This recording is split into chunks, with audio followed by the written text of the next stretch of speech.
he hears Damien tell the clerk, "We're going fishing." Damien tells the clerk, because the clerk knows everybody, it's a small town. "Yeah, I'm going fishing with Kevin." So Robert and TJ are talking, and he says, "Yeah, Damien's going fishing with Kevin." And TJ says, "What? Kevin's going to be there?" So when they leave the store, TJ tells Robert, who's driving, "Go to the lake."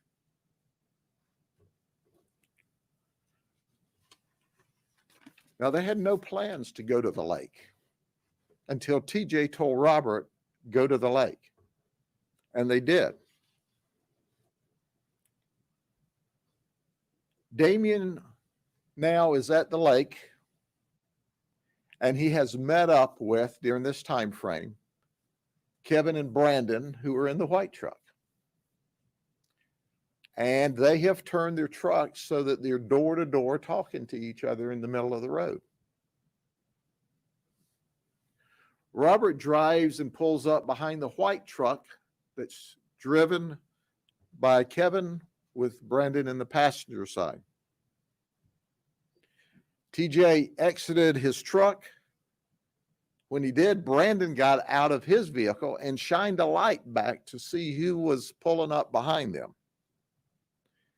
TJ rushed up to Brandon, pushed him against the truck, pulled a handgun out, and said, "Where's Kevin?" Well, Kevin's sitting in the driver's seat right there. And he looks and sees Kevin.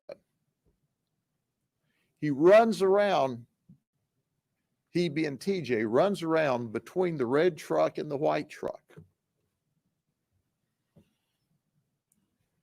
He points the gun at Kevin, and TJ says, "Where's my truck?" Kevin goes, "I don't know what you're talking about." "Yeah, you do. Where's my truck? You sold the engine out of my truck." Kevin said, "I don't know what you're talking about." At that moment in time, according to the information we've received, TJ hits Kevin. Damien starts to open the door of his vehicle and is screaming at TJ, "Put the gun away, put the gun away, put the gun away." TJ's out of control, screaming, "Where's my truck?" And he starts shooting Kevin and Brandon inside of the white truck. It's estimated, and this is still under investigation, he shoots him 9 to 10 times between the two of them.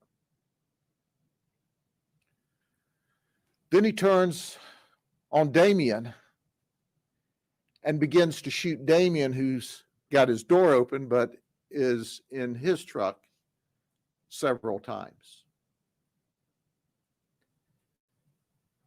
Then he goes back to Kevin's truck, and during his excitement, now he has dropped the magazine to his firearm and he can't find it. So he opens the truck door and Kevin falls out on the ground. And that's where Kevin's found. He finds the magazine to the handgun that he drops when he goes back, points the gun back. And then he calls Robert. Robert says he's sitting in the truck. He said, "I never got out of the truck. And when he pulled the gun, I started to get out of the truck. By that time, it was all over with." You can believe what of that you want to. Mary, TJ's girlfriend, she doesn't know anything. And this is one mean woman. She's not cooperating. She's not talking. She becomes incensed at the detectives when they try to confirm the spelling of her last name because it's not spelled in the traditional way you would think you would spell Whitmore. She's saying nothing, but she's there the entire time. and she's lying to protect him. TJ then tells Robert, come here.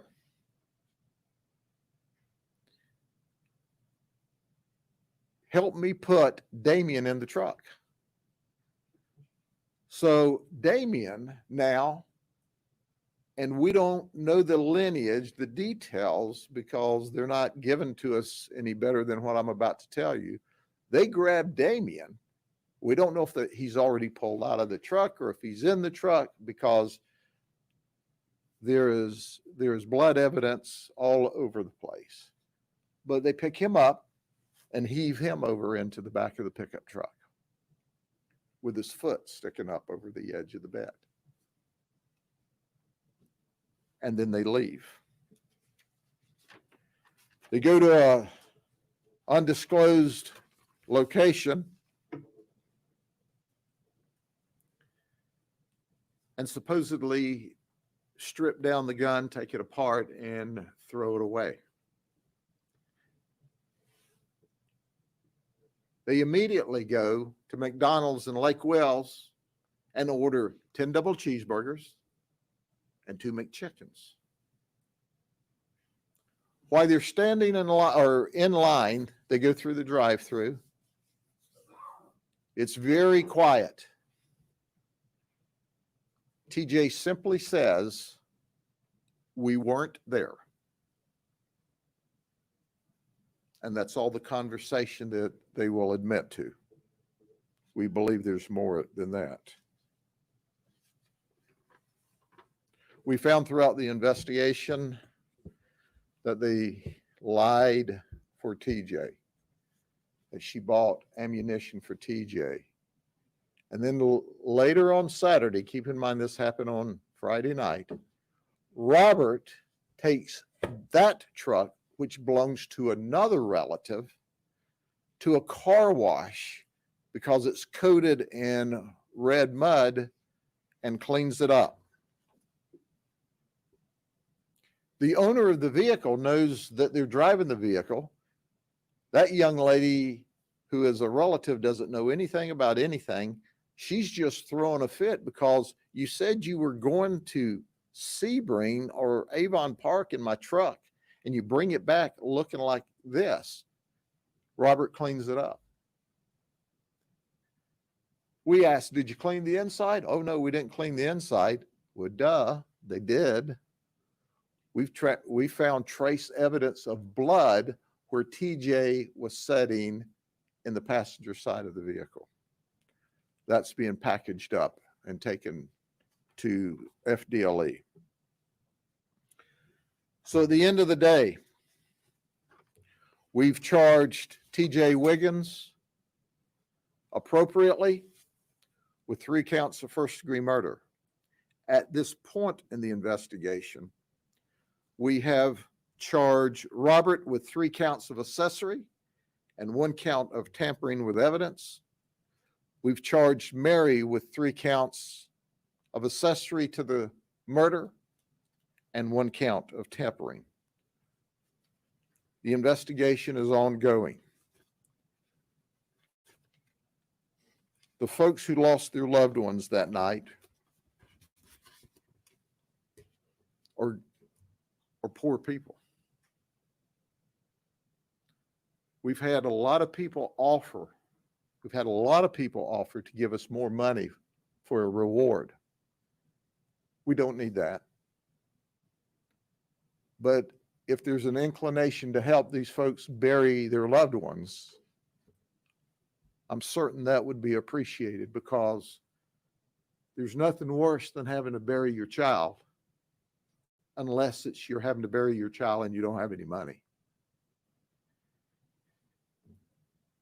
It's important to understand, and I alluded to this the other day, I can give you more details today, that as I said originally, normally the normal murder is around drugs, alcohol, money, domestic events.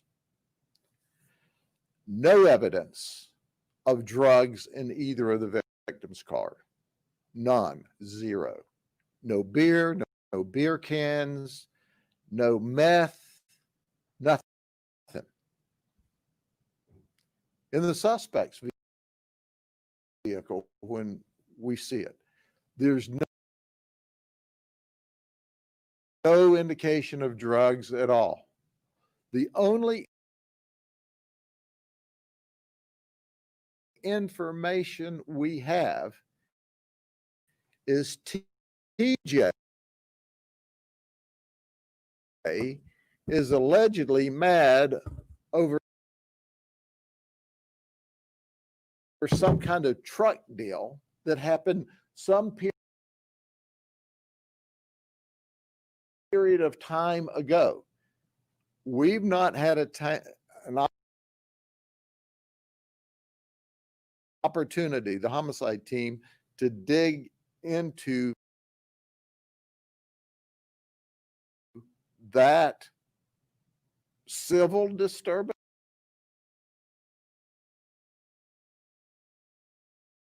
if you will, yet, because we're busy solving a triple homicide, but that will come together later.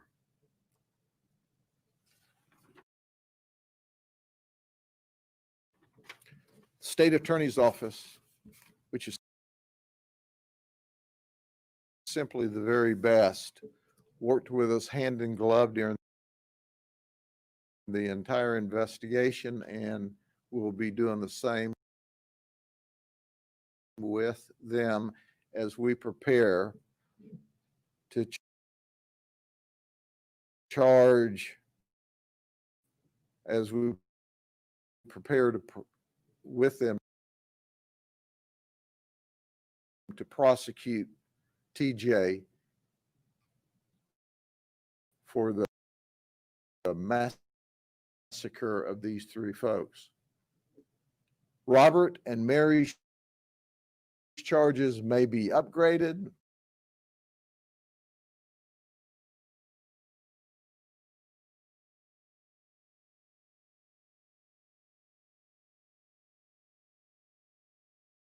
We may add charges. That investigation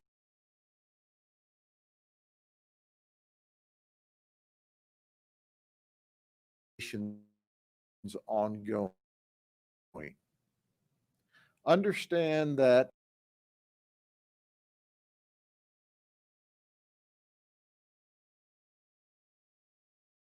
this is Wednesday.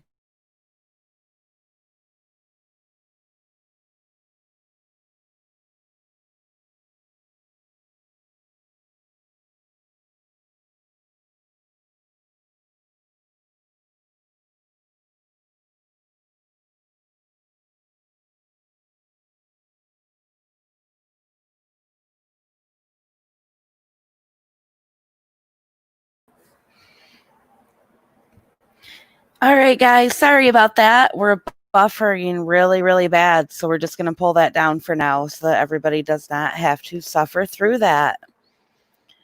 But welcome to Wicked Truths and F-Bombs. I'm Danielle, and Amy's here with me.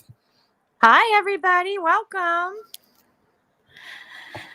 How's everybody doing? It's been a very busy day in the true crime world and in the WTAF world, I'll tell you that. Not going to lie, I'm tired. It's been a long day, a super long day. So, but we got some great news today, though. So we did. It's worth it.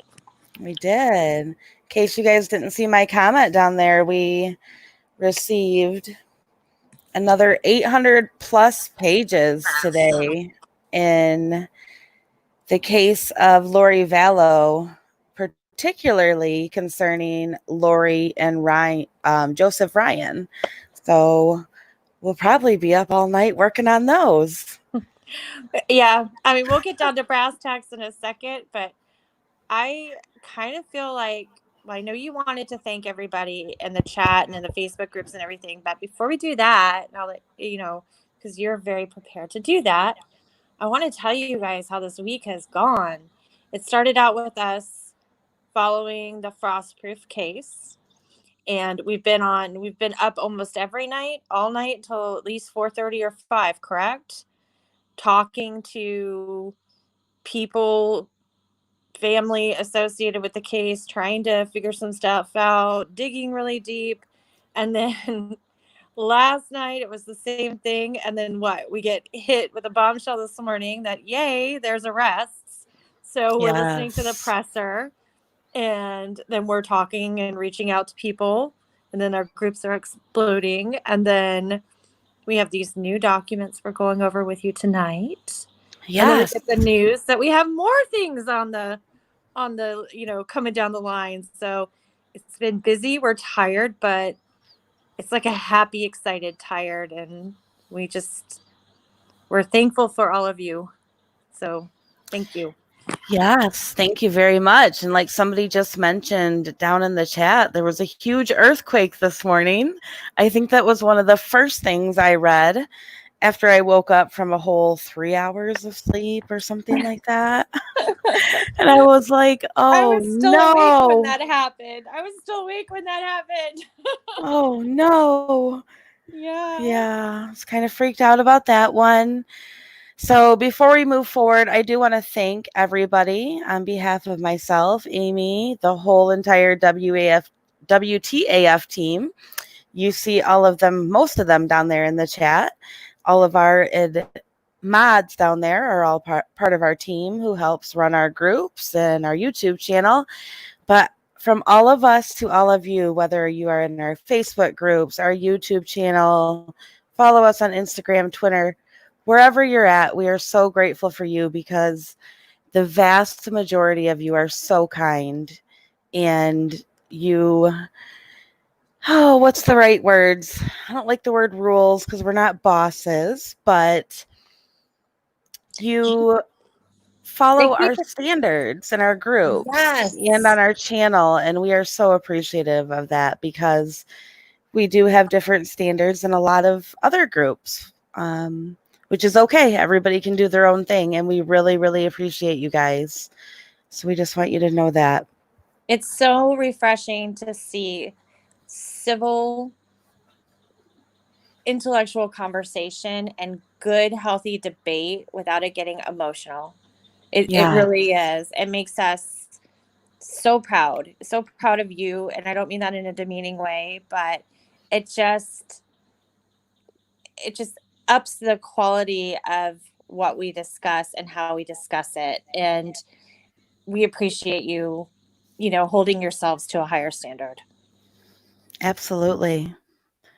It's a great thing when we can all come together and discuss and be drama-free and civil, and every now and then it happens and we put an end to it, and that's where we're at. So thank you guys.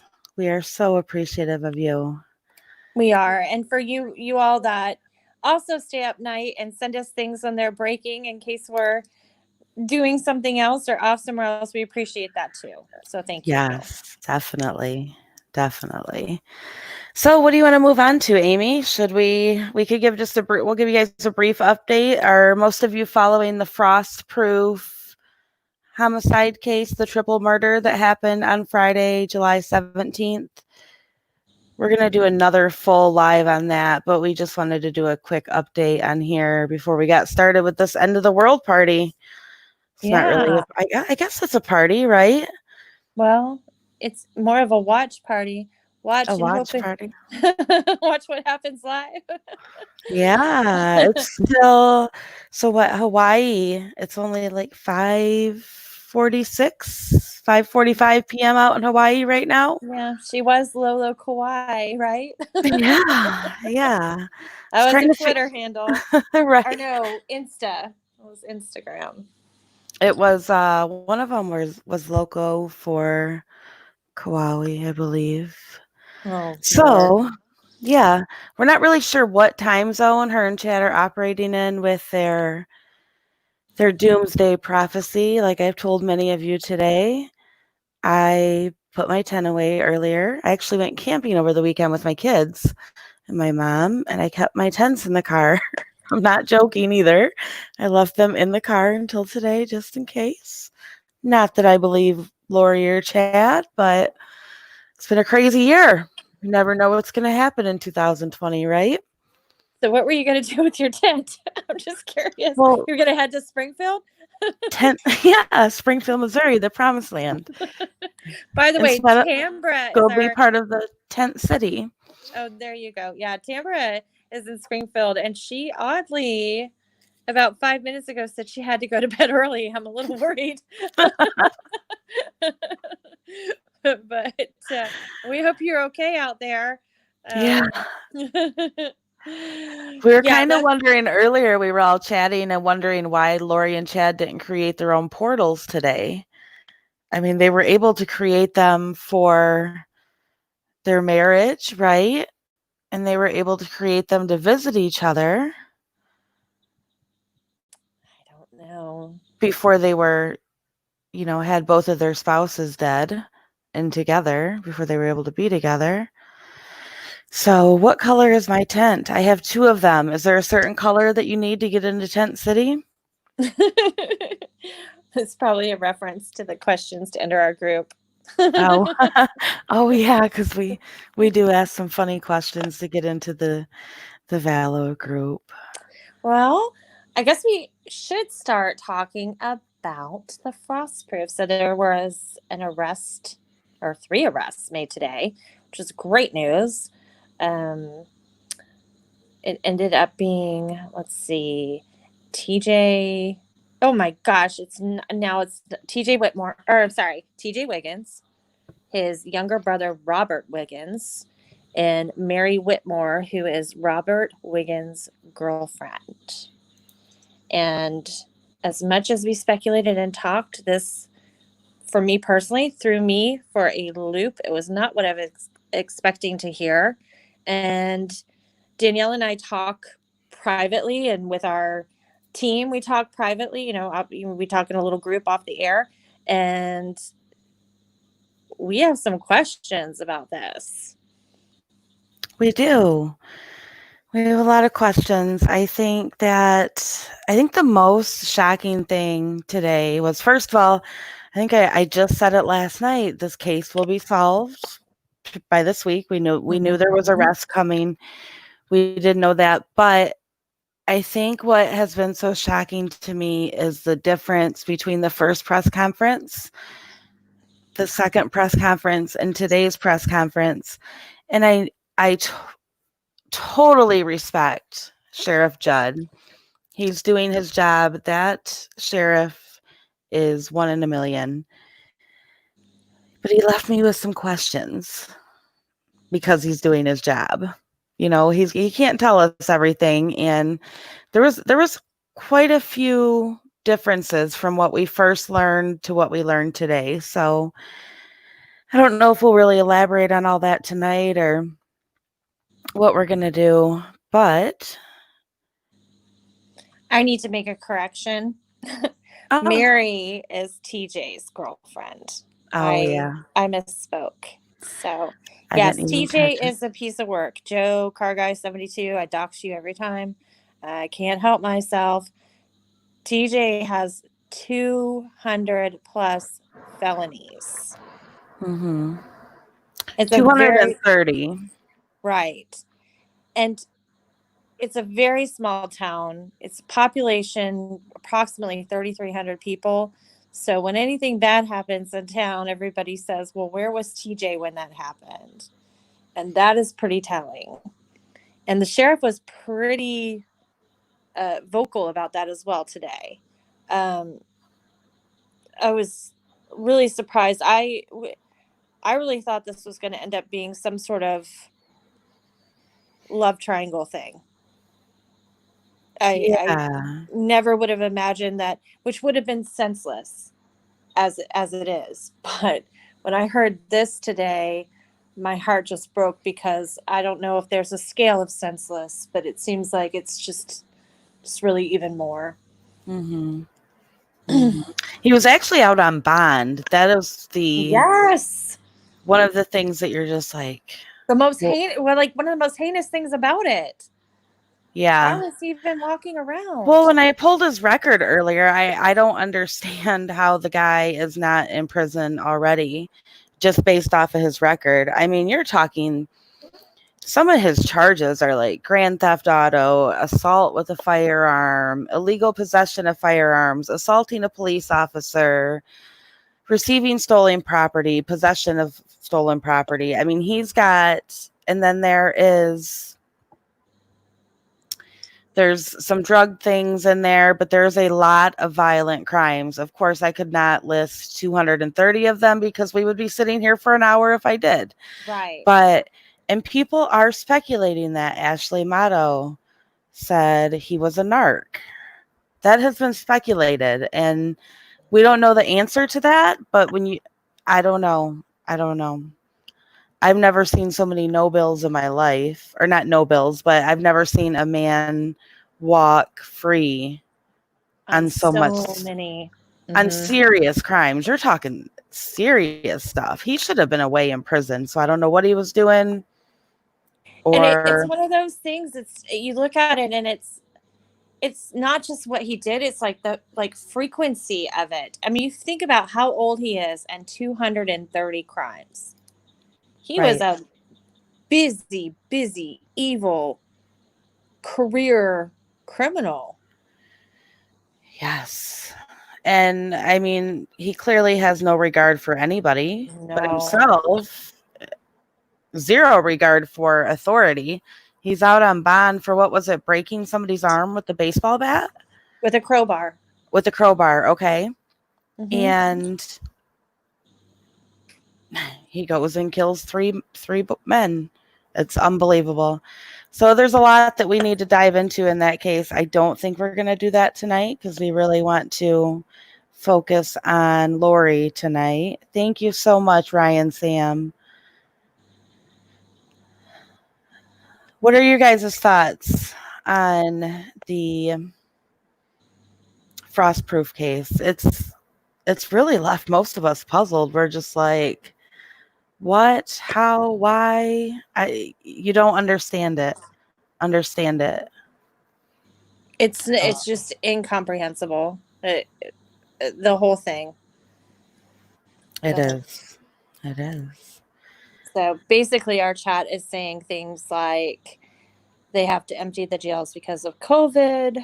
Some people think Ashley thinks he needs to burn in hell. I tend to agree.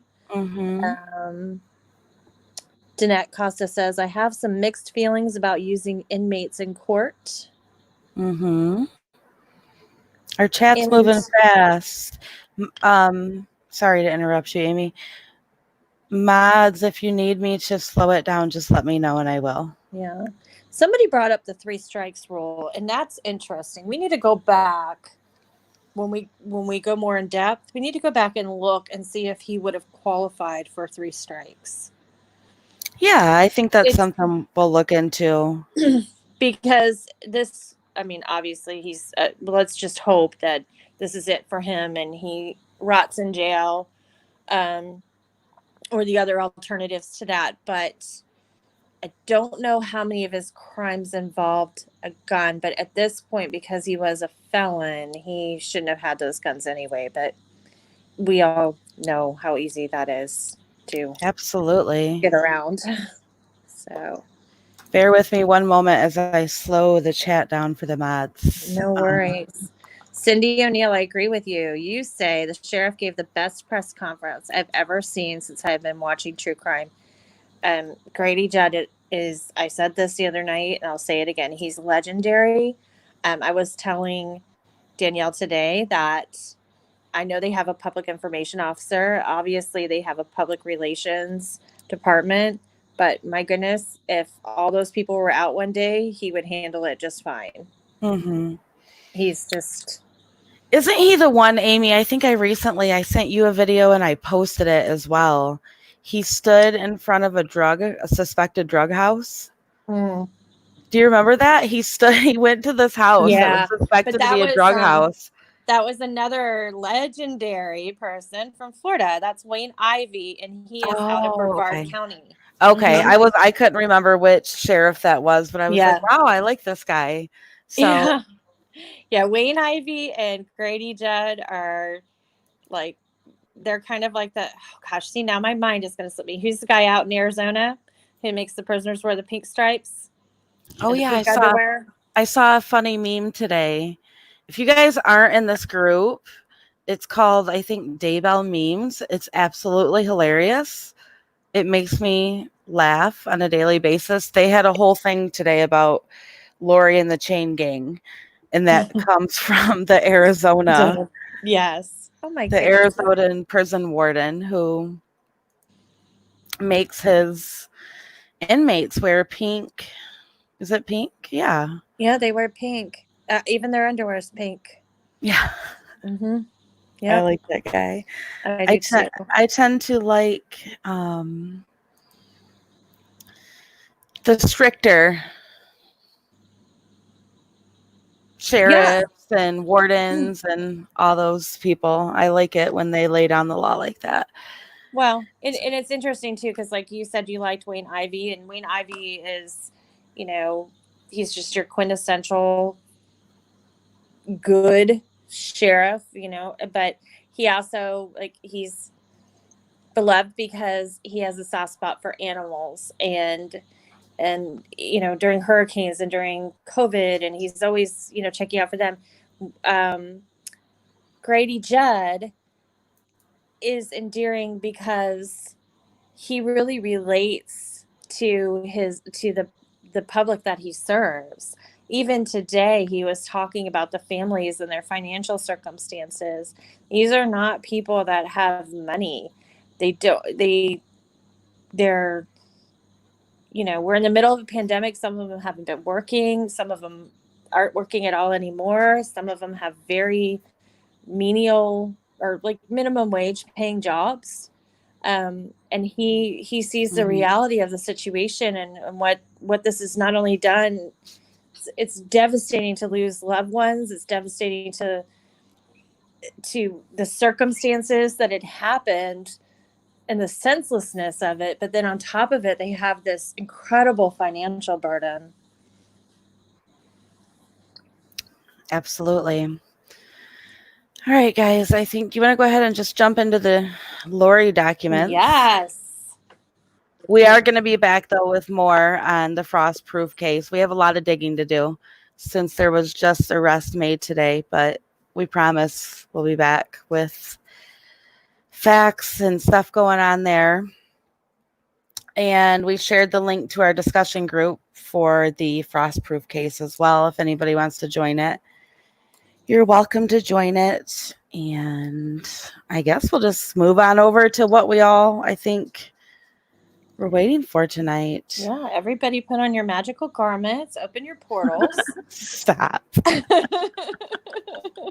We'll pop right over to the LaGoya Cox divorce documents.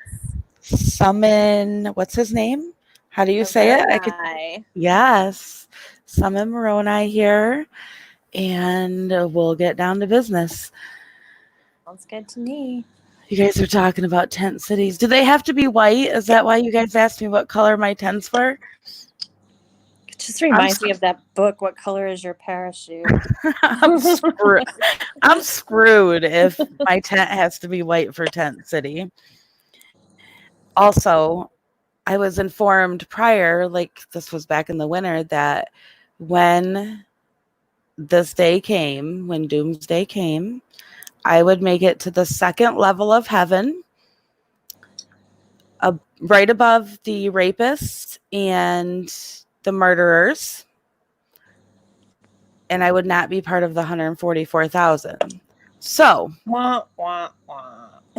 Should we be working on Hawaii time with this end of the world thing we have going on with the Daybells? I probably will never talk to you guys ever again because I'm not going anywhere good by the time we hit midnight in Hawaii. Well, you'll just be floating there for a while, and so we'll still be able to do this until, you know, the next step. Just create a portal for me. I will. I got it. I gotcha. Okay, great. All right, so we have the divorce documents between Lori Ryan. Well, her name was Lori Cox then because she didn't change her name to LaGoya. So this whole time I've been saying her whole name. I haven't been saying it right because she never took the LaGoya last name. We have the divorce documents between Took Lori. everything else. Yeah. Sorry. Lori Cox and William LaGoya, and they're interesting. They're not as in depth as the Ryan documents, of course, probably because Lori was a lot younger then and not as full blown crazy, but she was still crazy. And it's interesting. I think we're gonna read her letters that she wrote and go over a couple things in that case. If you are in our Patreon, I shared a photo of William LaGoya and Colby Ryan side by side. They are twins. There's no doubting, I don't think, that is his father. No, they do. They look like twins. They do look like twins. Eerie. So I guess we'll just go ahead. We'll get started with the letter that Lori wrote. And I will admittedly say I'm unprepared and I have to pull it up. So give me just a moment here. It's all right. One of the reasons I think Danielle started out with that there is no doubt that Colby is Mr. William LaGoya's son is because there is a lot of ambiguity about what in these documents about whether or not he really is. There is a paternity test that is ordered at some point. We don't know where that is. We're looking for it, or looking for, I don't know if we'll ever find it, but we're looking for some signs of that. Yes. Yeah. And, It should have been included in the case documents, but it was not. However, I think we can conclude that there was a paternity test done because it was ordered within the divorce. And the divorce ends with a divorce decree that lists, it still has William LaGoya listed as Colby's father, responsible for child support, medical support, and very, very limited visitation with Colby. The visitation was actually set, believe it or not, at Lori's house with Lori supervising it. So, well, I can't think of anybody better to supervise a visit. yeah, she's one in a million, isn't she? One in 144,000. 4,000. Or so she thinks. So we'll just start with the complaint letter and we'll go page by page and read her accusations that she made against Mr. LaGoya. I would also urge that nobody seek him out. Let him be. I don't think he wants to be talked to. And he probably, this is just an assumption based on Lori's history, he probably took off and that probably saved his life if you look at her history. So we will get started. I'll start with the first two pages and then I'll pick up from there. I'm going to I'll let Amy take it from there. Okay, go for it. All right. Statement of facts supporting plaintiff's claim criminal complaint. On October 22nd, 1995, I, Lori Noreen Cox, married William John LaGoya. We had lived together off and on, unmarried, in Austin, Texas for the previous 4 years. During our on-again, off-again relationship, William LaGoya, my boyfriend at the time, was mentally and physically abusive towards me. On 2 different occasions, I had called for the police protection and had, sorry, it's not worded right, so that makes me stumble. I had called for police protection and had him arrested for assault and battery. We were separated in February of 1996 due to his abuse. He went to jail in Austin, Texas. I was pregnant during the last physical assault and battery when he threatened to snap my neck and kill the baby if I ever called the police again to have him arrested. Alone and on my own, I continued to work and take full responsibility for all of my expenses. During our on-again, off-again relationship prior to our marriage, I worked and earned all of the household money, paid all of the bills for rent, my car, food, and essentials. William LaGoya did not contribute any financial support. I gave birth to my baby on April 8th, 1996. In July of 1996, my husband, William LaGoya, called me and asked me to come to Brackettville, Texas, where he was living with his parents, to attend his family's baptism into my church. During our relationship, I prayed that he would accept my religion, repent of his carnal, selfish, and sensual behavior, and become a Christian. He told me that the separation had caused him to think things over and that he had been studying with the missionaries and wanted to change his life and accept God and get marriage counseling and psychological therapy. He added that he had received repented of his past wrongful deeds.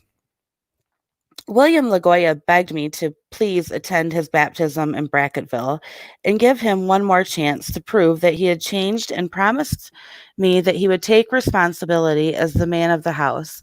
I'm sorry, Lori's run-on sentences are hell to read, so bear with me. And pay for the bills, primarily the car payments, so that I could stay home and take care of our baby.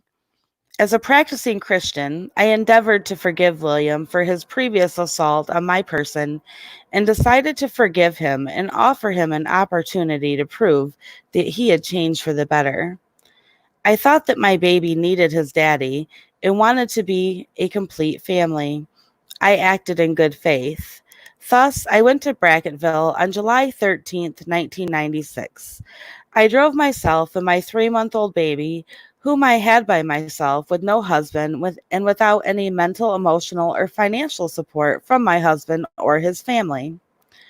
Looking back now, I was very naive because later I found out that my husband, William LaGoya, deceived me and lied about his change of heart. He was actually living with another woman in Austin and using her car and sleeping with her and letting her pay all of her bills. Letting her pay all of the bills. His modus operandi of womanizing to get gain. He knowingly and intentionally conspired to defraud me into quitting my job, where I earned about $45,000 annually, to come and live with him and his parents in Brackettville, where he would work and take care of us, pay the car payments, and all of the household bills. He said he wanted and needed his wife and baby, and that he needed my car so he could drive the car. He took advantage of my good faith, my charity, and my vulnerable situation.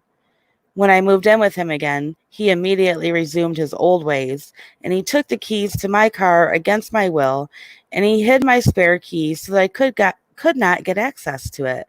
The car was purchased by me, and it is registered in my maiden name, Lori N. Cox. To my disappointment, William took possession and custody of my car.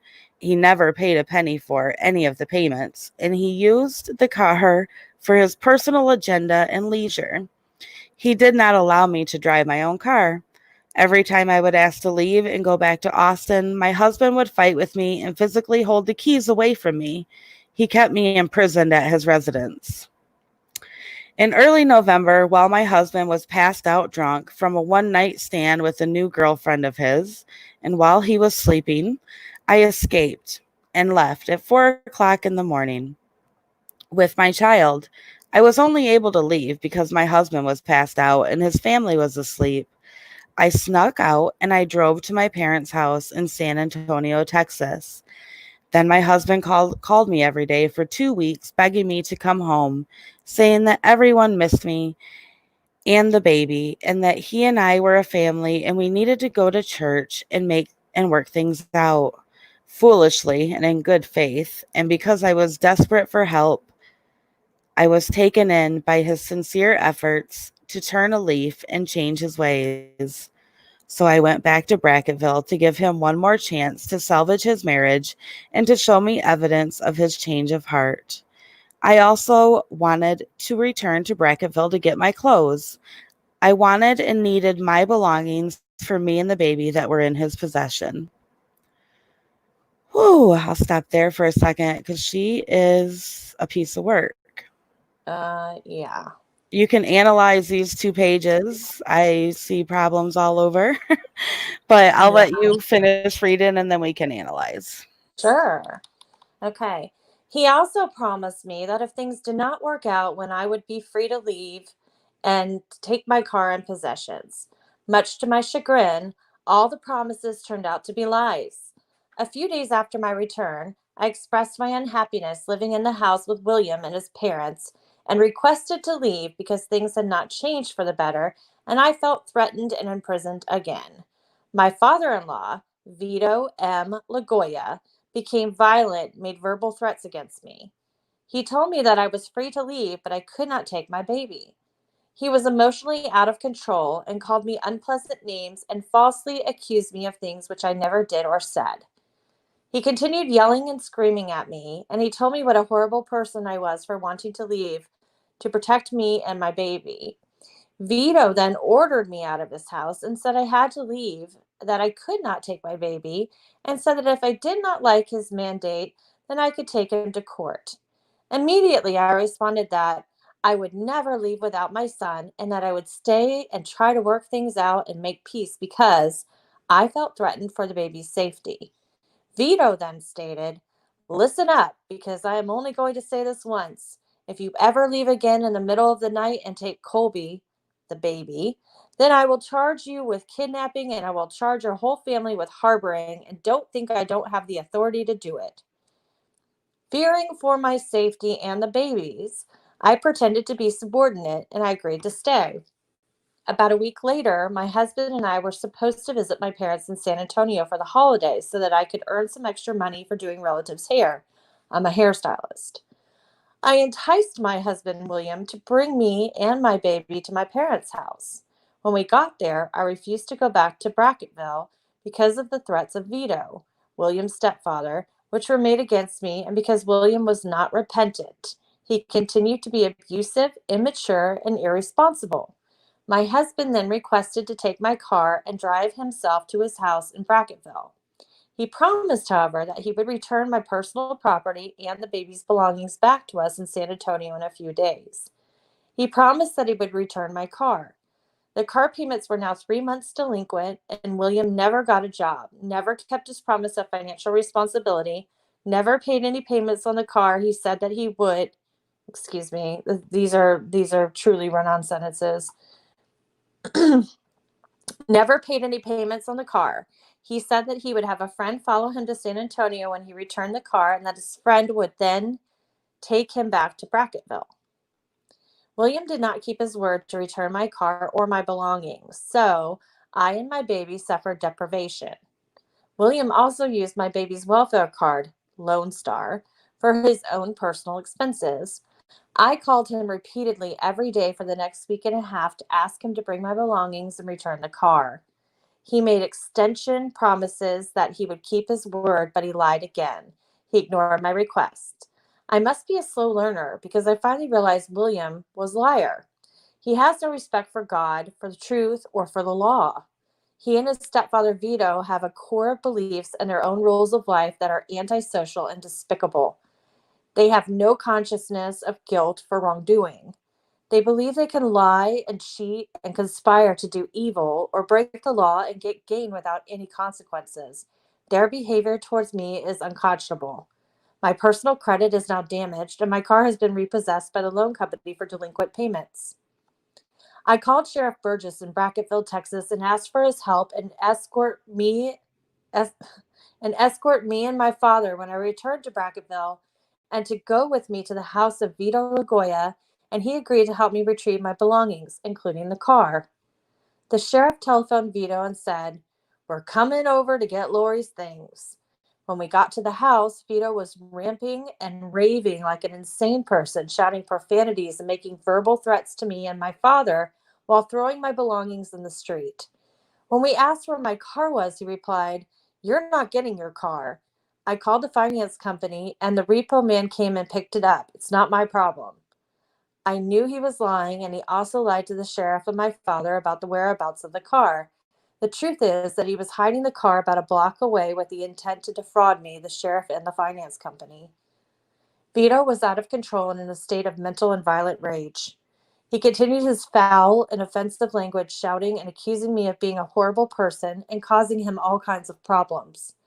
The truth of the matter is that I provided $300 per month for food to feed Vito and his family because he could not earn enough money to feed his own family. So when I left, it was like taking food out of his mouth.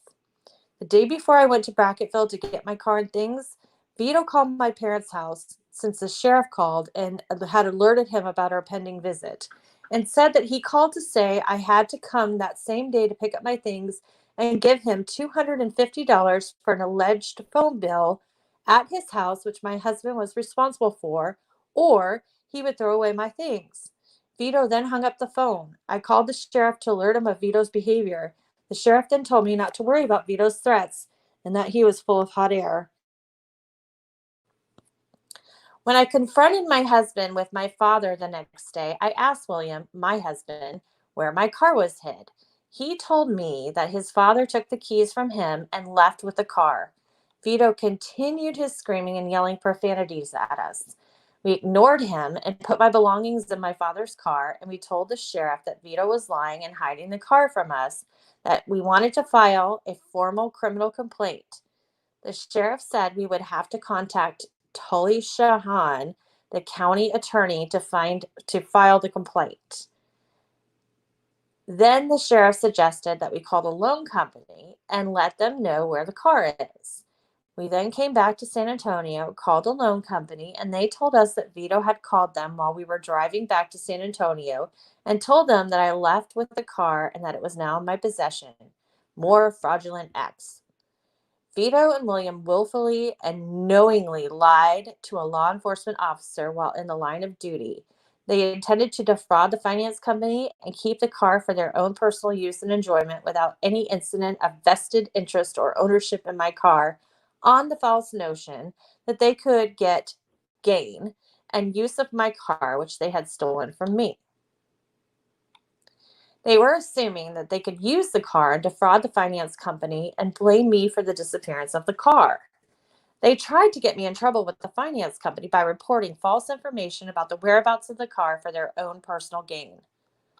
Upon my request, the finance company, in parentheses, repo department, called Sheriff Burgess and learned that the car was, in fact, still in the possession and custody of Vito and William, and that they had lied to him and concealed the truth from the sheriff to keep the car from sight. I reported the car to the finance company as being stolen by Vito and William. Oh my God. The car was picked up by the repo department, and my good name and credit worthiness is now damaged and in jeopardy because of William LaGoya and Vito LaGoya and their efforts to defraud me and commit criminal acts to prevent me from obtaining my personal property. In addition, they committed unlawful acts against me considered as false imprisonment of my person and property.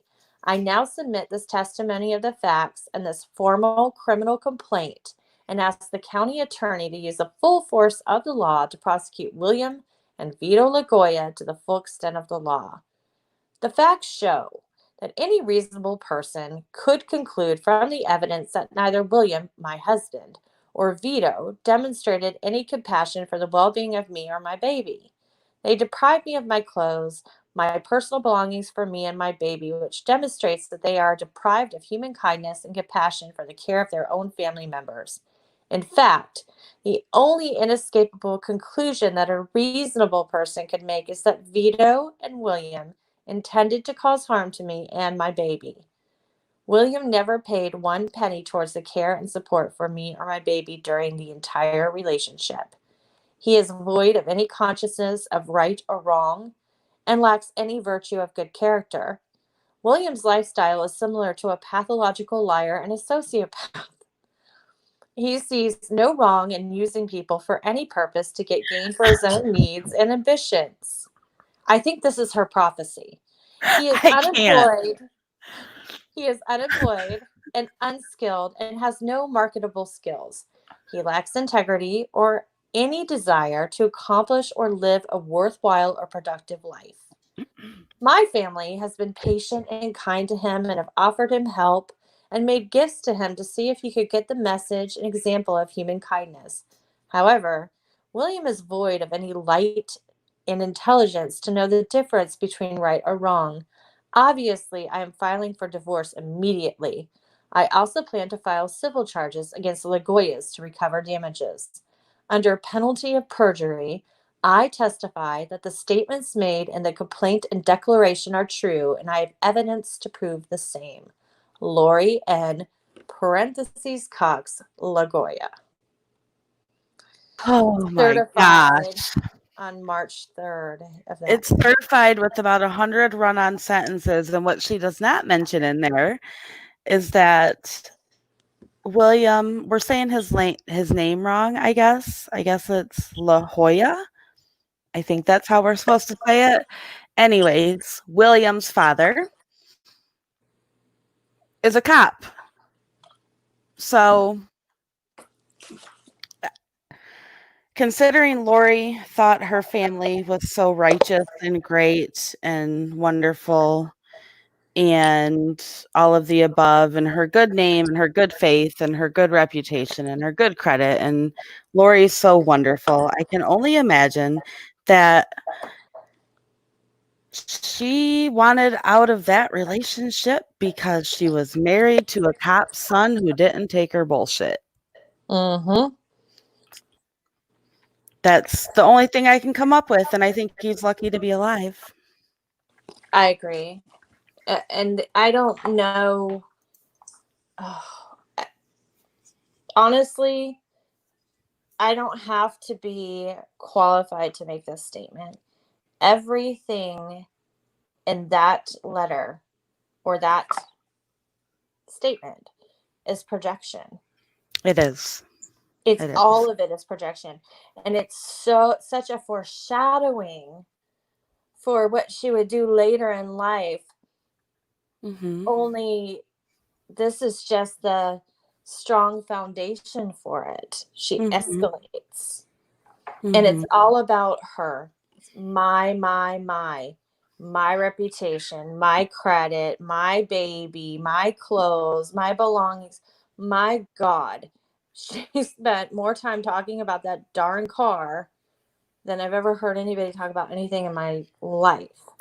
Well, and usually, I don't know. This is me when I talk about my children. I always say my boys and I, my kids and I. I always say my kids before I say myself. You can look at this letter and it's always me and my baby. She puts herself before her son in every sentence. And if you study how people word things and how they write them, that's actually a very telling sign, because she's putting herself before her infant child, even in words. I'm not a professional on that by any means, of course, but there's enough studies out there that will tell you. No, that's a great observation. I actually just it's I think this will be closer. I think you say it like La Jolla. La Jolla, thank you. No name for you, dang it. Thank you for letting us know how to say that. So it's, yeah, Miss Missy, you always put your kids first when you're talking about your children and yourself. And especially if you're trying to protect your children. Again, we see Lori playing victim. She's doing all these horrible things. She says that she has no emotional, financial support, blah, blah, blah, blah, blah. But she also contradicts herself and talks about her great family. So, Which is it? which is it? Which is it? And he kept the car keys from her and hid the spare key, but she was able to flee in the middle of the night. Which is it? If he was hiding keys and keeping them from you, I mean, I don't know. And Right. Faith actually comes up in this. She wanted William to be part of her faith. And she wanted him to repent for all the wrongdoings that she thought he did wrong. This is actually very telling because they were young. They were Right. young. Think about when you guys were in your 20s. Like, I don't know. A lot of crazy stuff happens in your 20s, right? Especially in the relationship that you're in your 20s. Your kids, basically. Right. And I've never seen, I don't know. I'm divorced. I could tell you stories, and I never once said that man needs to repent. What do you It's just crazy to me. What do you think about her using religion and his need to repent and to bow down to her and ask for her forgiveness as perhaps a power move that we see later on, like we see in present day, with her elevating herself to a deity?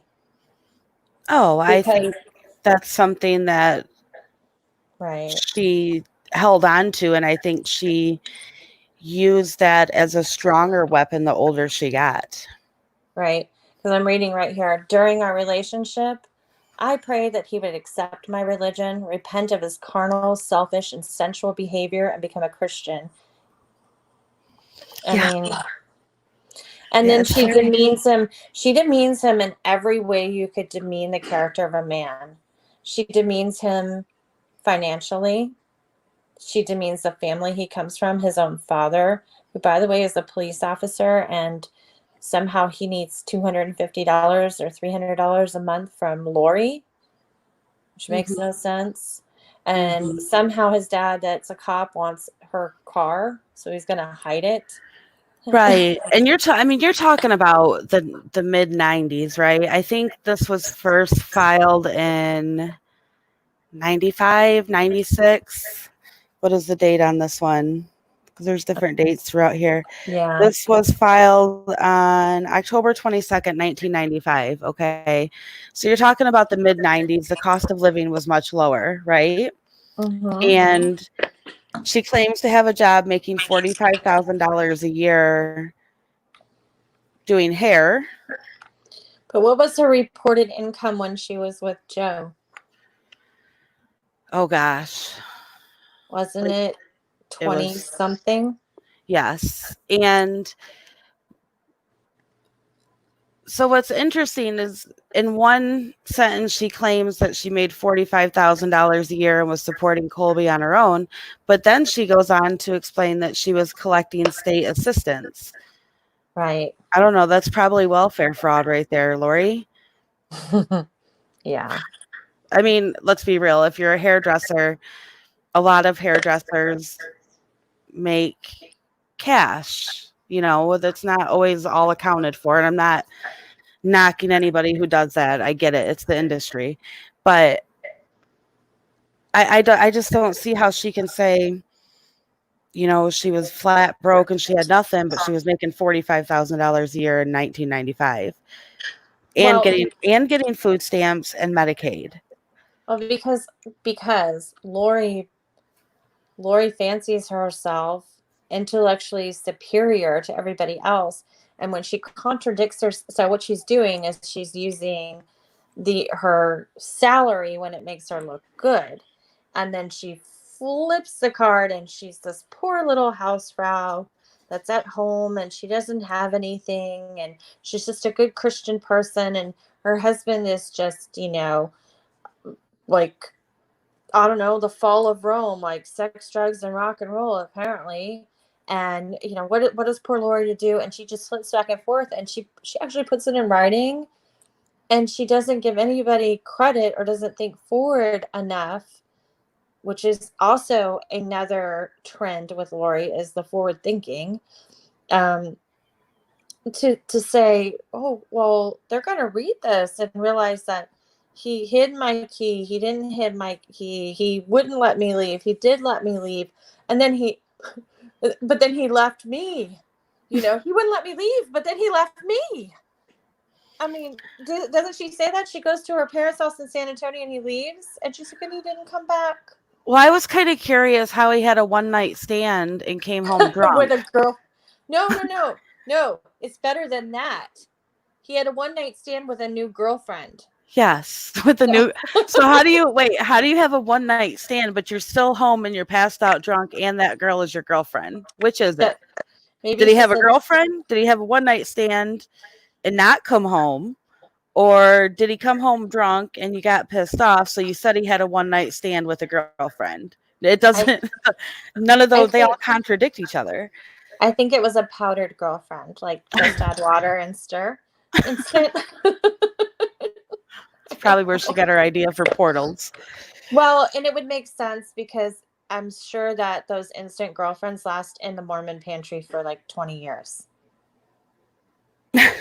Their shelf life is good.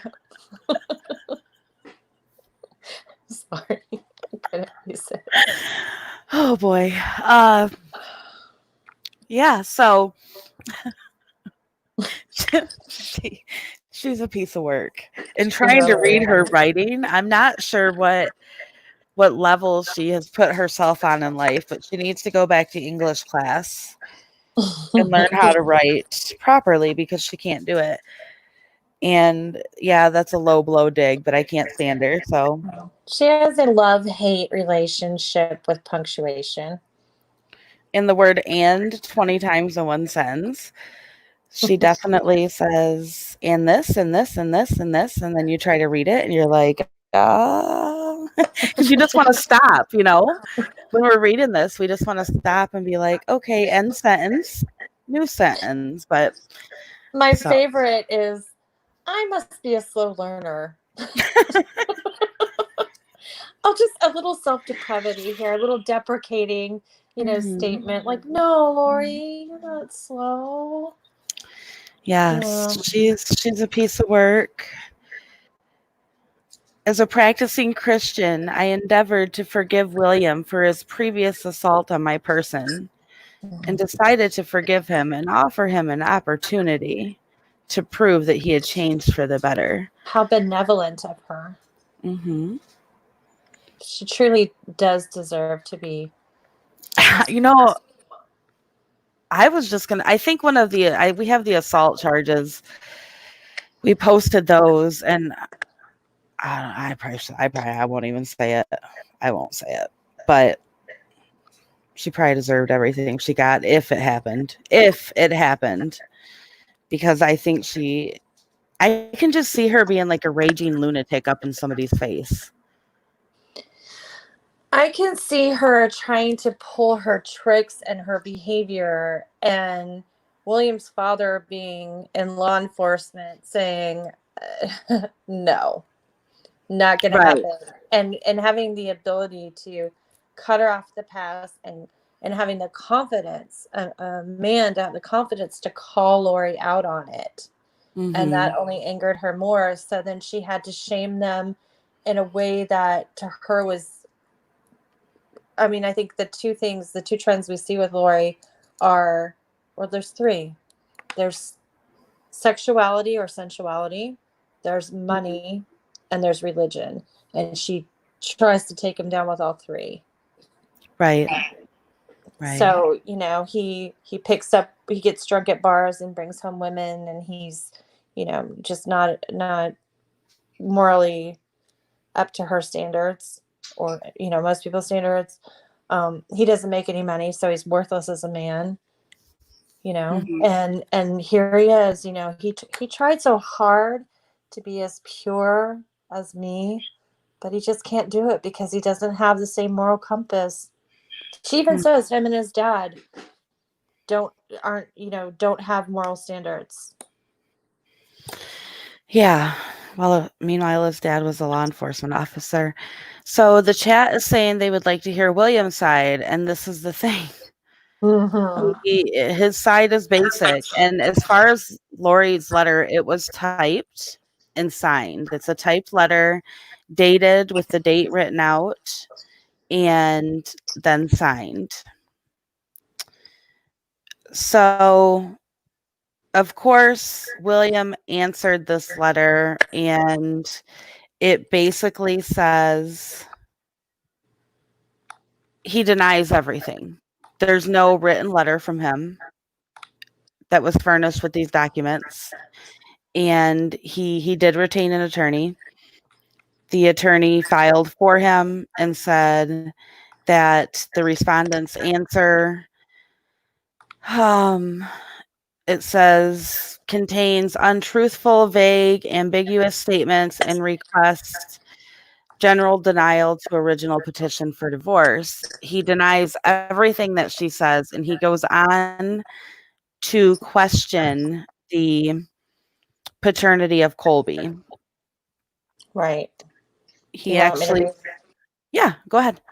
I'm on page 58 on item 3. Is that where you like to start? Yeah, that works for me. Okay. Respondent alleges that the child was born during this marriage, and there is a probability that the respondent is not the biological father of said child. Therefore, the respondent requests the court to order the mother, alleged father, and the child to submit to paternity tests and to prescribe the arrangements for the tests. Item 4. Respondent requests that he be notified of all court proceedings and any dates set for trial. And let's see, go down a little bit further.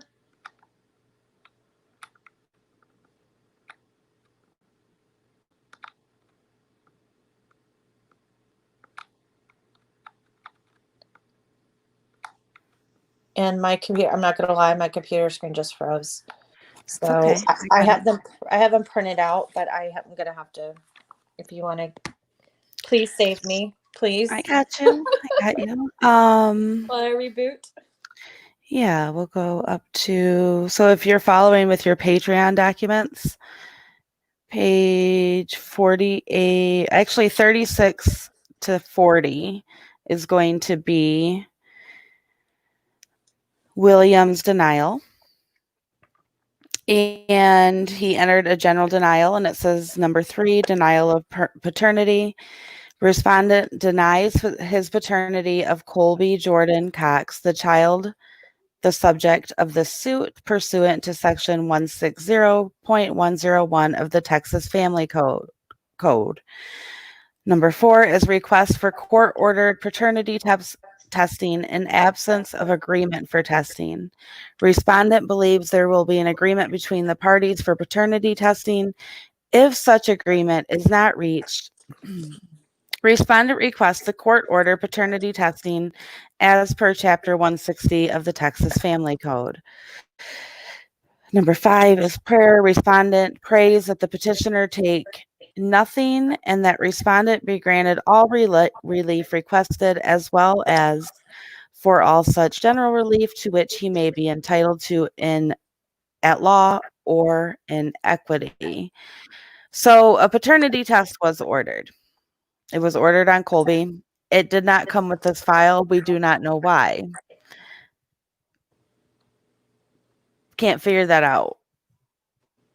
But he does say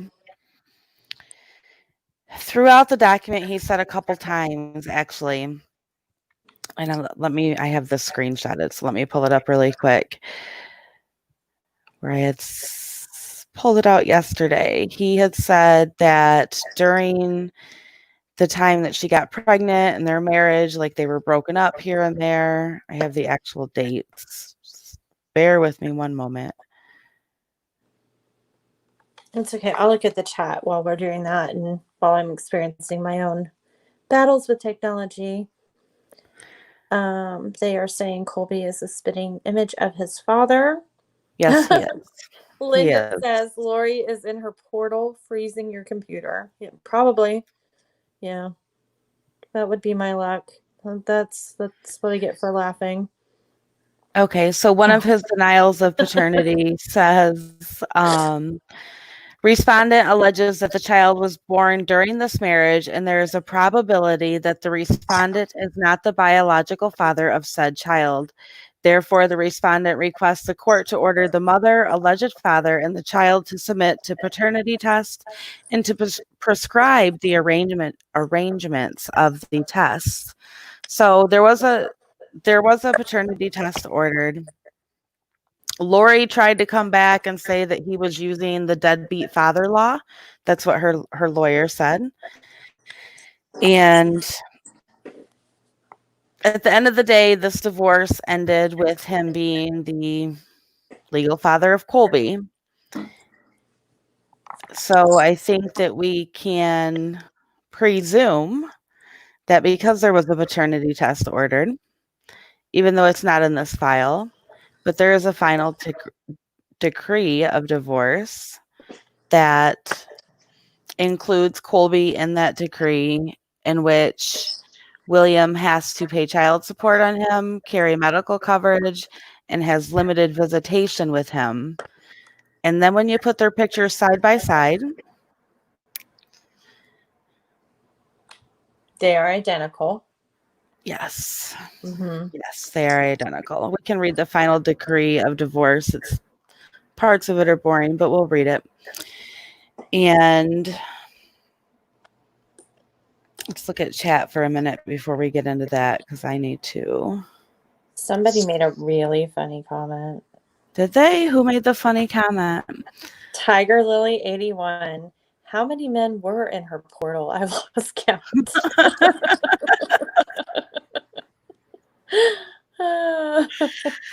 Yeah, she's something. Linda You guys said are funny.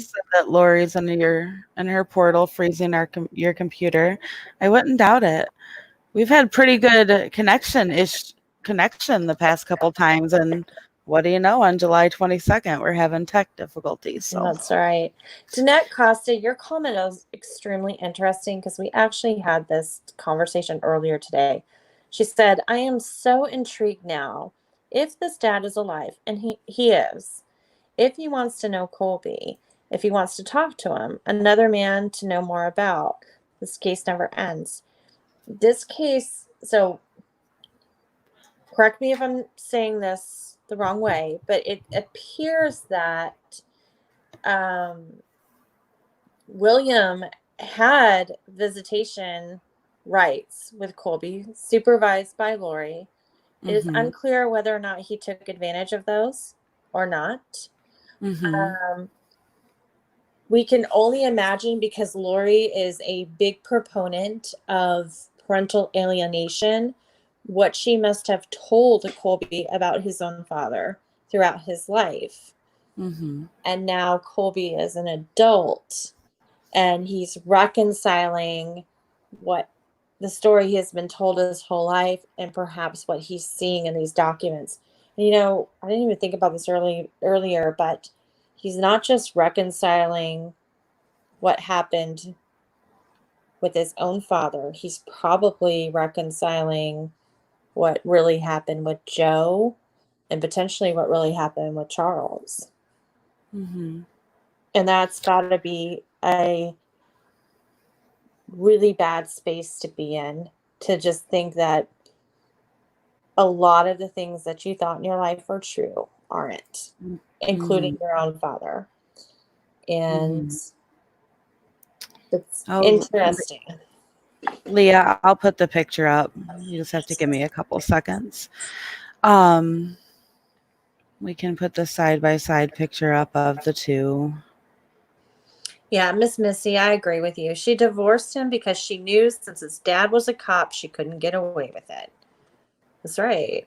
I mean, that's a good insight. It's a really good insight.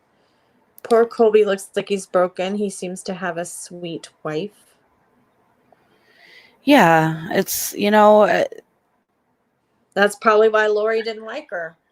Again, it's a difficult position for us to be in, I think, because we're releasing these documents, and it's hard to know that Colby is learning these things and everybody is learning these things.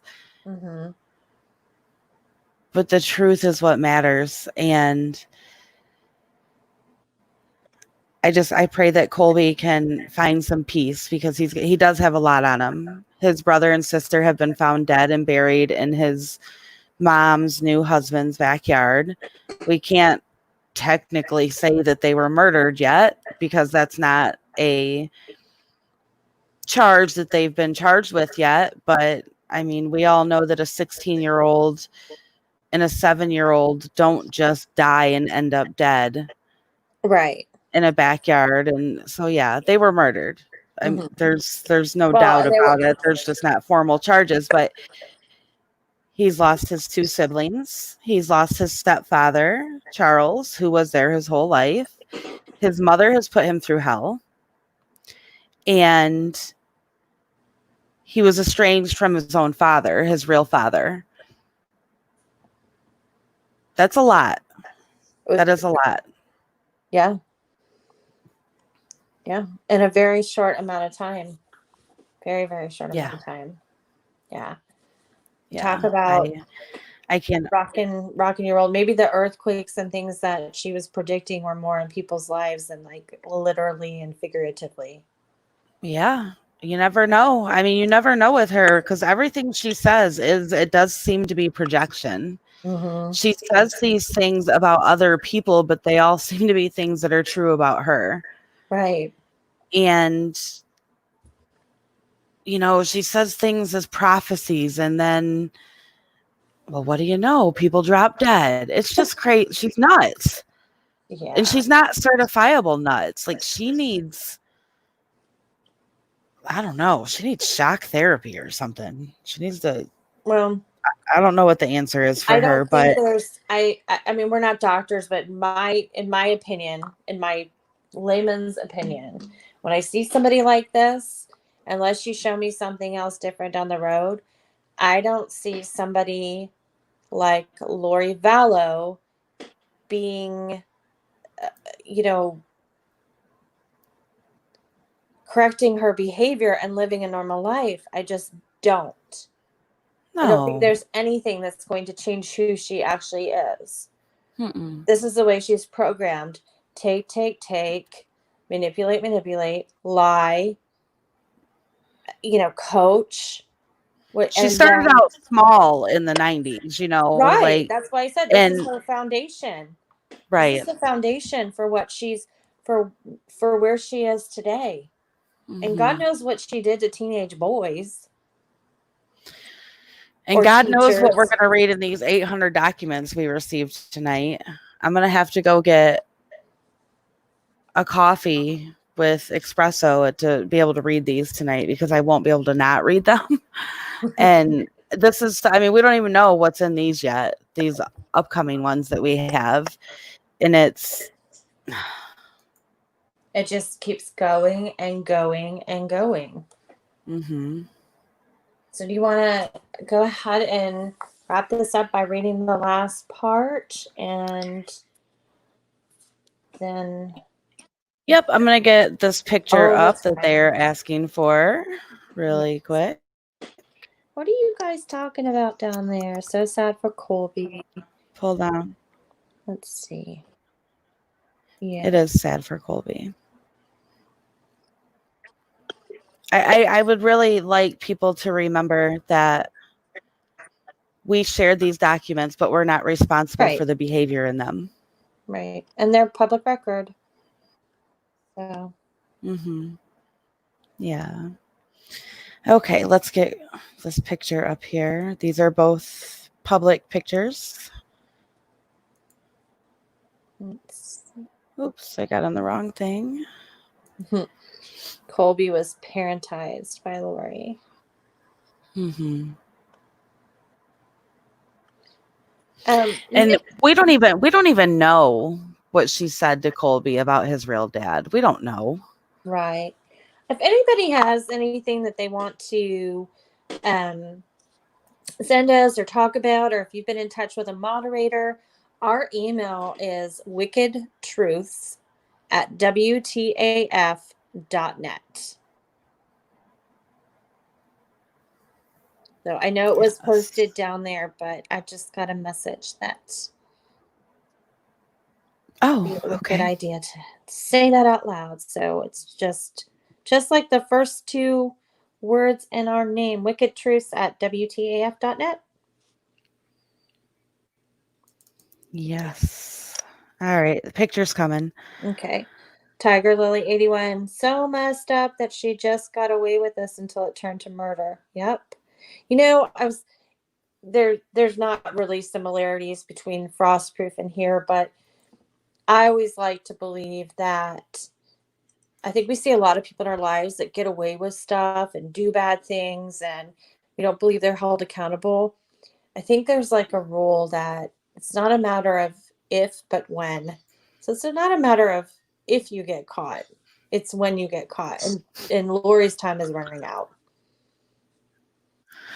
Somebody asked if that's a turkey on our backdrop photo. No, we'll explain our backdrop photo, actually. That's funny. It's not a turkey. It's a whippoorwill. Yeah, if you followed our channel for a while. I usually sit outside. There's two things you will hear in the background from time to time. Well, three. You will hear kids, whether they're Danielle's or the ones in my house. You will hear Danielle's dogs, her huskies, their little feet printing on the floor, their little nails click, click, click, click, click, or them running around and doing crazy stuff because they come alive at night, just like their mother. And my house is sit on the patio, and I have what they call a whippoorwill, and it just, it sounds like a car alarm. Oh, look at that resemblance. Yes, and the whippoorwill got named Aguardo. The chat named him Aguardo during our coverage of the Gannon Stout case. There's me and that. Well, we're looking at Colby and his father right now. So we'll come back to the picture of us, but that is Colby on the left-hand side of your screen and his father, William, on the right-hand side. That's eerie. Even their cheekbones. Okay. Yeah, Google Joseph Ryan is not Colby's father. There's 1,771 pages that repeatedly say that. So that's Lori's story. Lori said that Joseph Ryan adopted Colby and he did not. Colby took Joseph's last name when Lori married Joseph Ryan. And she was probably able to do that because she had estranged him from his biological father, who was no longer in the picture, I don't believe. These are just things that I've pieced together from reading over documents and all of that. So it seems that William pretty much had to give up his kid. How did we word it earlier? He had to give up fathering his kid probably to save his own life. Right. He had to terminate his parental rights, it was a form of abandonment. Mm-hmm. But that's what she ultimately wanted anyway. Yeah. So she just didn't want him around or part of anything, and he's probably, I mean, we've said it a million times, lucky to still be here. Yes, I agree. I'll put up Dodged our a bullet. picture they were talking about, and then we will read the final degree before we wrap this up. Sounds like a plan. Yeah, that's another good point, Cussy. She never put. So when Colby was born, he was named Colby Jordan Cox. She never changed her name to LaGoya legally, as far as we can tell, because even their divorce papers, she filed under Lori Noreen Cox. Colby's birth record is under Lori Noreen Cox, and Colby was given the Cox last name at birth. So Right.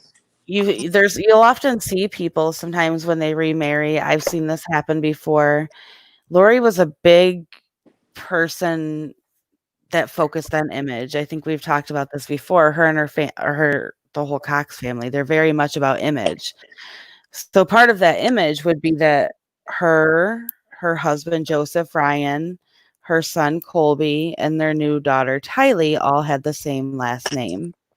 Right. You know, it makes Right. that kept up her image, and nobody knew about William. Well, and And let's be honest too. So she didn't change her name to LaGoya. Colby has the last name Cox. It's Mhm. the 90s. She could very easily tell the next if she can ostracize William and get him out of their lives completely, make him so miserable that he's just throws his hands up in the air and is done with this.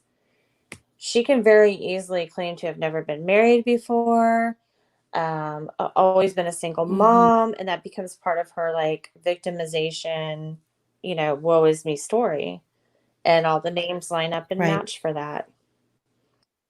right. So That is correct. I'm gonna get this picture pulled up and we'll read that final decree. We will post her letter as well, since we read it here on our live. Oops. Hopefully soon we will see some autopsy results on the kids and some more charges coming.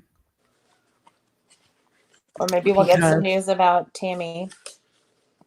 or some news about Tammy, yeah. But I really think they have them and they're just stalling. I They're think not they're going trying to put it together because I to. think it was very, very calculated in a way that would be hard to trace. That's just my thoughts. I Right. could be wrong. Yeah. No. All right. So, do you have the divorce documents in front of you, or do you want me to read them? I have them up on the screen. I just need a page number because I can't get Okay. to my messages right now. One moment. And we do have them written down, guys, or whatever. I'm just having some technology problems here tonight. Yeah. So Blame it on Lori. blame it on Lolo. Does it start on page We really wanted to play some music for you guys tonight.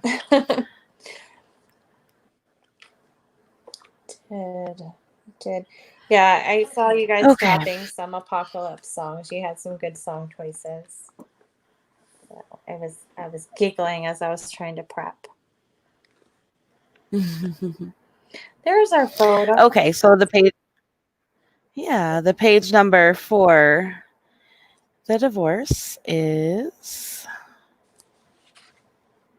you're prepared, I'm not. So the final decree of divorce is page 10 through 27. Okay. Do you guys want to hear all 17 pages of this? If you do, we'll read it if you do. Or if you trust us to skip over whatever you.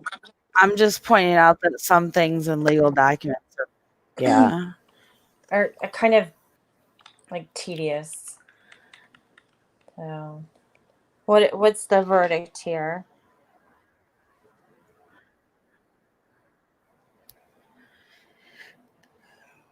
All right.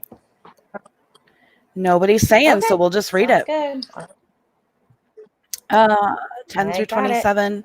So, in the matter of the marriage of Lorraine Noreen Cox and William John LaJoya, and in the interest of Colby Jordan Cox, a child, final decree of divorce. On this date, this case came on for hearing. Appearances. Petitioner, Lori Noreen Cox, appeared in person and by attorney. The attorney's name is J. Michael Clay and announced ready. Respondent, William John La Jolla, did not appear. Okay, wait 1 second. Sorry, I have to interrupt you. Sure. So the chat's on slow mode. They want summaries of this. Okay. Or the majority want summaries. We'll read the good parts. Okay, that works for me. Not that any of it's good, but you guys know what I mean. Okay. So let's see. So then I will skip down through this. We know all the parties involved. A jury was waived. Divorce. Let's see. The court finds that the marriage has become insupportable because of a discord and conflict of personalities, which has destroyed the legitimate ends of the marital relationship. It is therefore ordered, adjudged, and decreed that Lori Noreen Cox, petitioner, and William John La Jolla, respondent, are divorced from that marriage between them is dissolved. And then it lists the children in the marriage, and that's Colby Jordan Cox, date of birth 4/8/96. We go down to support. It is ordered and decreed that Lori Noreen Cox is appointed sole managing conservator of the children.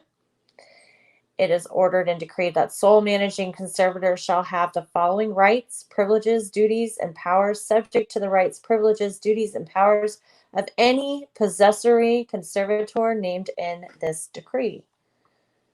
So she has the right to have physical possession, to direct the moral and religious training, and to establish legal domicile of the child, the duty of care, control, protection, and reasonable discipline of the child, the duty to support the child, including providing the child with clothing, food, shelter, medical care, and education, the duty to manage the estate of the child, except when a guardian of the state has been appointed, the right to the services and earnings of the child, the power to consent to marriage, to enlistment in the armed forces of the United States, and to medical, psychiatric, and surgical treatment.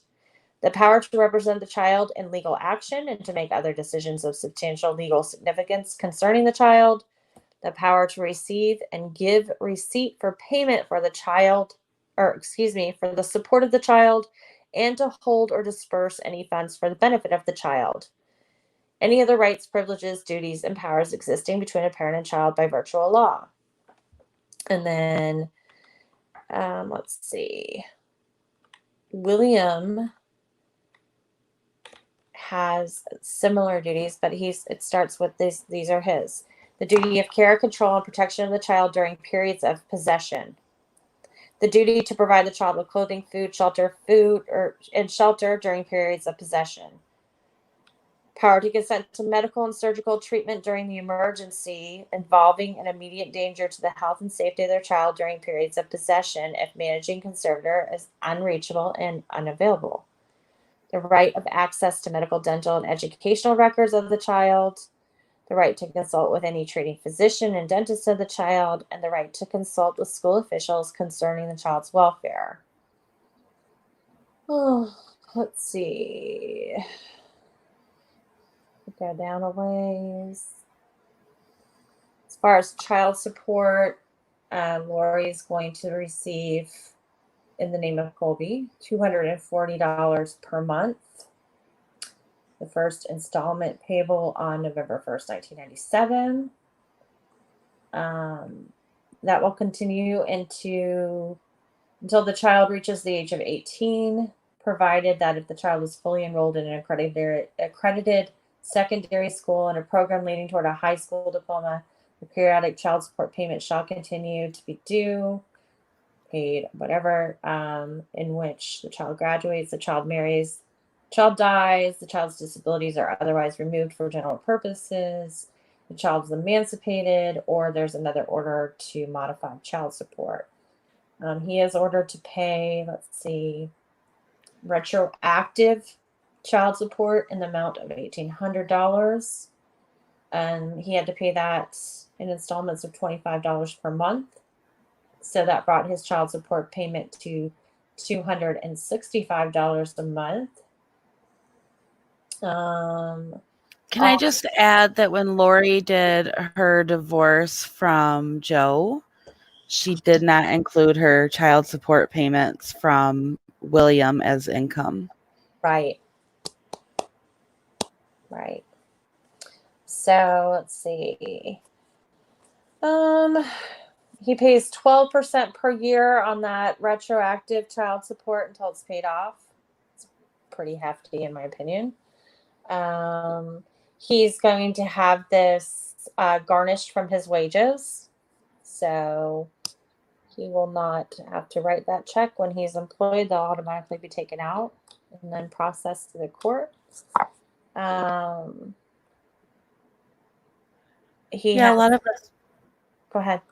A lot of it's boring, repetitive, just It really basic is. stuff that you see where they both have to carry medical insurance if they're able to. If they move or change jobs, they have to notify. Right. There's a lot of like defining terms of what does health insurance mean? Yeah. Right. Right. It's a lot of just legal mumbo jumbo that you see in divorce documents. There is one part in here about the visitation. Right. I'm going and let's see. I'm scrolling. Scrolling. Oh gosh. Oh, somebody asked if Lori got the car. That's a good question. So property awarded to the petitioner. The petitioner was Lori. She was awarded sole and separate property, and respondent is, I can't even see, divested of all right, title, interest, and claim in and to all property listed on the Schedule A, attached to and fully incorporated into this decree. And I don't know where the Schedule A is not attached. And if it is, I can't see it. So I don't know. If she owned the car, she got it. If she didn't pay for it, the repo man took it and she blamed it on William. But that's okay. She got the equivalent of a new car of all fortune, so she's good. Yeah. Yeah, she's a piece of work. Where is the visitation in here? I know it's in here. It's not in that sequence, but hold on one second. It's down further. Yeah. There is one part where it says that the visitation, and it was very, very minimal. I want to say it was on Sundays. On Sundays for like 4 hours at Lori's house with Lori supervising. It's insane. Isn't it? It really, truly. Yep, it is. And I think that's about it. There's a bunch of other stuff in here that just, it's not that exciting. Not that any of it's exciting, but you know what I mean. There is, really, there's a, like on, so Danielle, I'm on page 65. There is a brief synopsis of, on number 5 on page 66. It says, division of property and debts. There are no significant assets owned by either the husband or the wife, and both agree to waive any claim on any of the personal belongings or effects of each other. The wife is indebted to a finance company in the sum of about $9,000 for her car, which she purchased prior to their marriage. Wife's car was repossessed on December 10th, 1996 due to delinquent payments. Husband agreed to make the car payments for the wife after marriage. Husband breached his promise and made no car payments. Both parties agreed to be responsible for their own individual debts and obligations effective, the November 19th. So it goes, there is a little. In other words, Lori had to pay for the car that she got repoed that was in her name. William was not held accountable for that. Right. It also says custody of the child. The wife, Lori N. Cox, shall be the custodial and managing conservator of the child, Colby Jordan Cox, to have full and unabated authority and parental rights duties, and powers as custodial parent. Husband agrees to waive, relinquish, and forfeit now and forever any and all parental and or custodial rights or powers with regard to the child, Colby Jordan Cox, in this or any other jurisdiction. Right. That one was dated 12/16/96 when they were going through their divorce. It was a marital settlement contract that they came to, but that is not listed within their divorce. No, I know, but it's just their final divorce. It's really interesting because it was put in as part of it was proposed. It was proposed. It was in their in their settlement agreement or their contract, but then when their divorce was finalized, that was not in there. Yeah. It literally, I mean, he was responsible for Colby when their divorce was finalized. I will tell you too. So, There's, we go back and forth with, at one point Lori made 45,000, and then she's, here and there and everything. When you get these documents, there are affidavits of inability to be able to afford legal counsel. Of course, she was going to spend her money on that, so she claims she should have had her dad do it. Right. Yeah, she claims her monthly income is $292 in food stamps, $198 in cash benefits. She has no other income. She has $800 in monthly expenses, and she's $5,000 in debt. So, and that her no good, cheating, browbeaten husband, because they're in Texas, dead beaten. He doesn't have a job, so she doesn't have any access to his money either. So yeah, with a girlfriend and a one night stand and all of the above. This might be it right here. No, that's not it. I don't know where it is. We'll find it, guys, and we'll post it for you to see on where.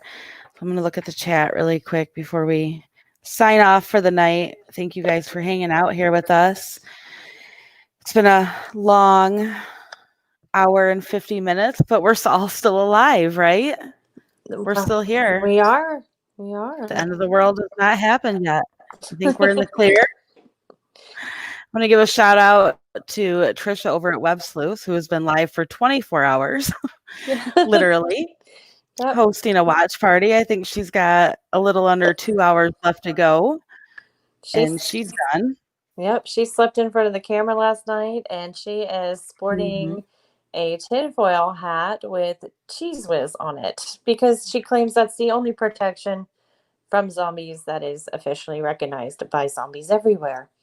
Oh, Miss Missy, you sent us an email. Okay, let's see what Warwick said really quick about the end of the day, end of times. Okay. I'll check the email because David Warwick, Melanie Gibbs' boyfriend, I think that's the guy she left her husband for too. Because everybody left their husbands. It's a country western song. Telling you. Yeah. Okay, so put the dog on Craigslist and that's my husband. Don't know where my kids are. Let's see.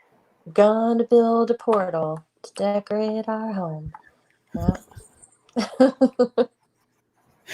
Oh, you guys. So while she's sticking around doing that, I'll tell you a little bit about the picture if you want to know. So Gordo the bird is in the middle because he kind of used to run the show, especially during Gannon. And we have a little inside joke about grab your 5-star notebooks and your trapper keepers. So that's there on the floor right there. And the Huskies are represented here next to Danielle. And she's holding a taco. And then we kind of keep our whiteboard up to date with what we're doing. And you see a couple of examples of what the F in Wicked Truths and F-bomb stand for. Facts, forensics, felonious, flaws, you name it. Other F words. Other F words, that's right. Yep. Not often, but sometimes.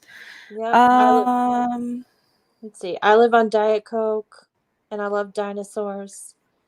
And there's the baby doll head because I'm a little weird and I have a obsession with those. So that's pretty much it.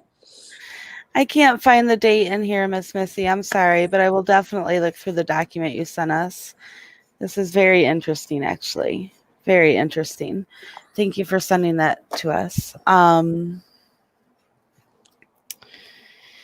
Yeah, other than that, I think we're Trisha sent her subs over here. She's so sweet. Aw.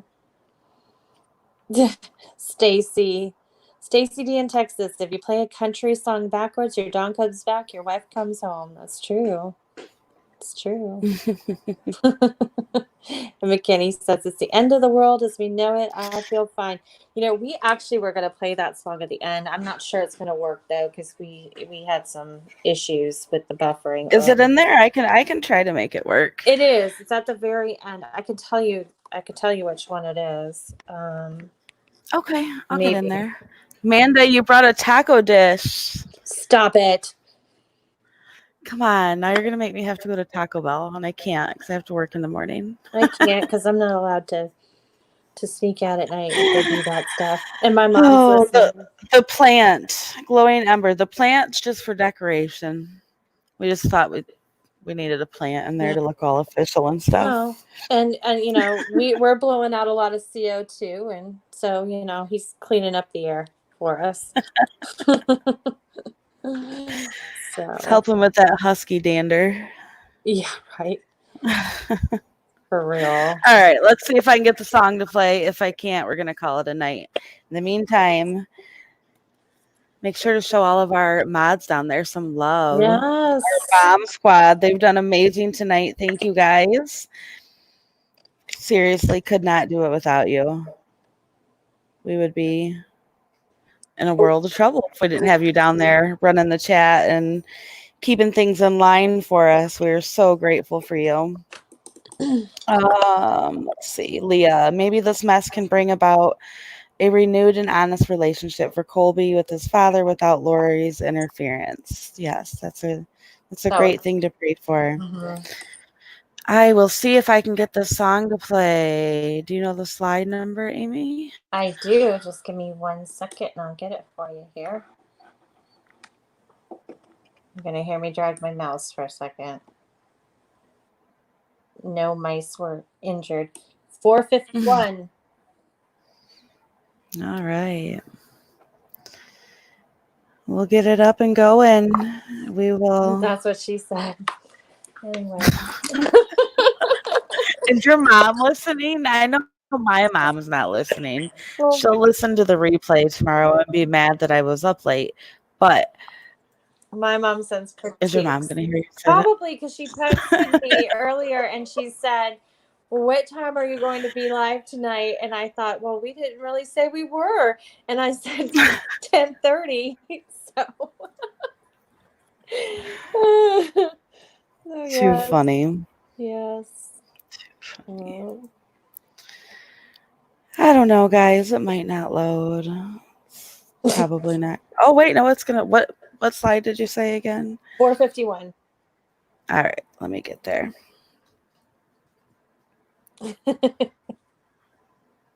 Maybe.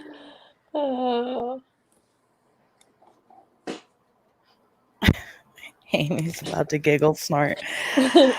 Oh. I'm working on it.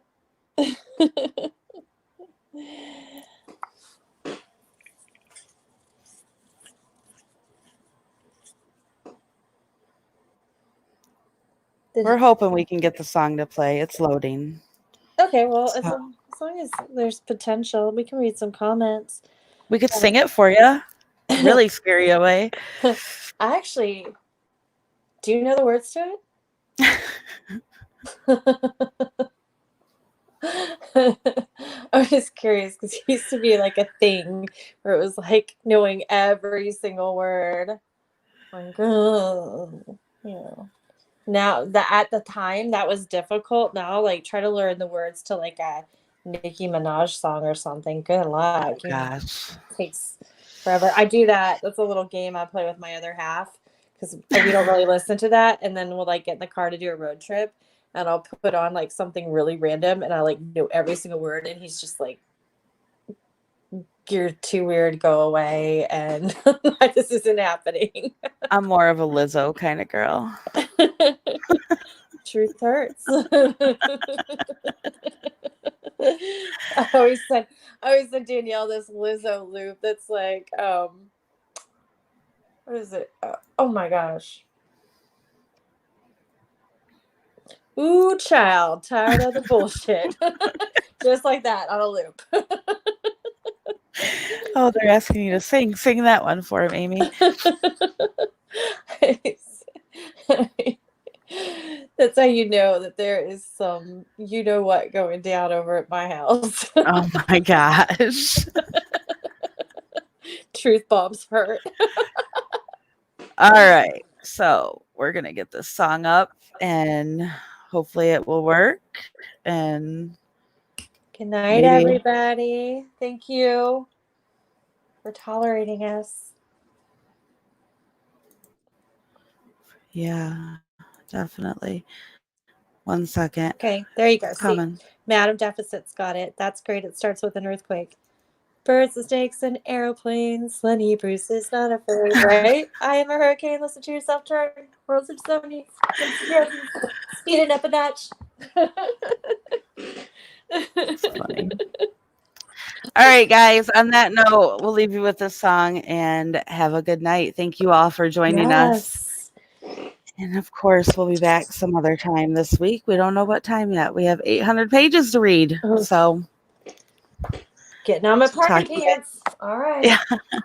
Night, Talk to you guys later. everybody. Bye.